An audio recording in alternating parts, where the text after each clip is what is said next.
Hello hearts, ఈరోజు నేను ఎక్కడికి వెళ్తున్నానంటే మా చిన్న చెల్లి దగ్గరికి వెళ్తున్నాను. తను హాస్టల్లో ఉంటుంది. ఆ హాస్టల్ డేసే వేరు. అసలు ఉండమ్మా నీకేం తెలుసు హాస్టల్ గురించి అనకండి. Because I went to hostel when I'm 9 years old.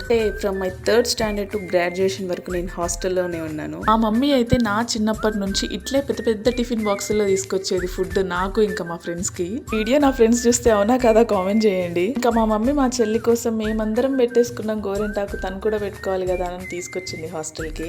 అందరికి అసలైన టాస్క్ హెయిర్ దగ్గరే ఉంటది, ఎందుకో మీకు తెలుసు. నాకే కాయిన్ బాక్స్ చూడగానే వీళ్ళు చాలా లక్కీ అనిపించింది. ఎందుకంటే రక్తాలు చిందించేటోళ్ళం ఒక్క కాల్ మాట్లాడుకోవడానికి. ఇంకా మా వాళ్ళ గురించి చెప్పాలంటే ఇన్ని స్నాక్స్ తెచ్చిచ్చినా మా పేరెంట్స్ తెచ్చి ఇచ్చి ఇంటికి వెళ్ళేలోపు ఆ స్నాక్స్ అన్ని కంప్లీట్ అయ్యేది. ఇప్పటికీ హాస్టల్లో ఉండమంటే చాలా మంది పిల్లలు మా పేరెంట్స్ మమ్మల్ని హాస్టల్లో వేస్తున్నారని బాధపడతారు. ఎవరెంత సర్ది చెప్పినా ఆ టైంలో ఏం అర్థం కాదు. బట్ కొంచెం అర్థం చేసుకుని హాస్టల్లో ఉండి చదువుకుంటే మాత్రం one day you will definitely know the reality of life. కి దూరంగా ఉంటామనే కానీ చాలా మోరల్ వాల్యూస్ నేర్పిస్తుంది మనకు హాస్టల్ లైఫ్. ఏమో నాకు అనిపించింది అయితే చెప్పిన, అందరికి ఒకేలాగా అనిపించాలని లేదు కదా. సర్లేండి, మా చెల్లికి అయితే బాయ్ చెప్పేసి ఇంటికి అయితే బయలుదేరిపోయా. అంతే ఈ వీడియో.